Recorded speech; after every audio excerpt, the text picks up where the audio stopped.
Welcome back. Now in this tutorial I'm going to be showing you how you can free some space on your phone memory. Okay, so we are going to be using Google Drive, so you don't have to necessarily delete files, folders, images on your phone to actually make it have some space.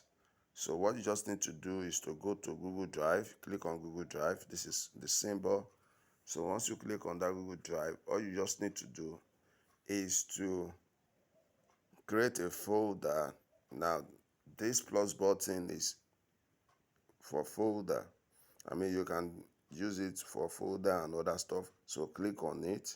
So with it you can create a folder, you can upload and do a whole lot of things. So I'll just click on folder. Now I'm clicking on folder because I want it to be well organized. So I can just put, if let's say it is videos I want to put here, or images. Let me just use images. Let's say images. Okay, I will just name the folder images. So this is the folder now. This is the folder now.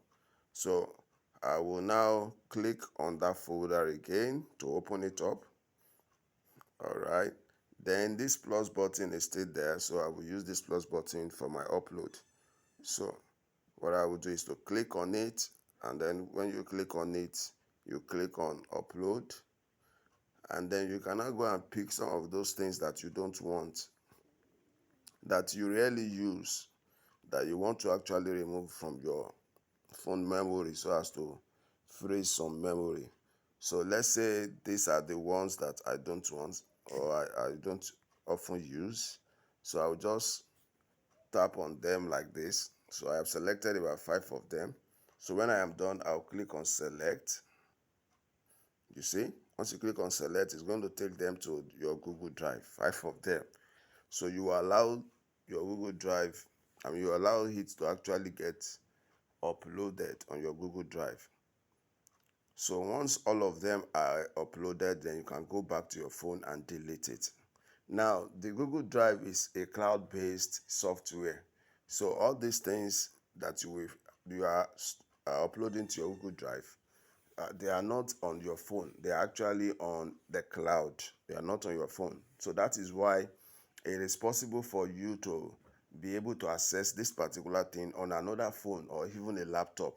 In fact, I usually advise that your sensitive materials should be saved on Google Drive, okay?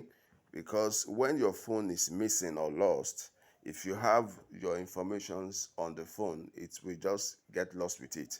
But if you have it stored inside the Google Drive, then even when it is lost, you still have it. Because by the time you get another phone, all you just need to do is to sign in into your Google account, okay, and then you have all your informations, all your sensitive materials, you have them intact.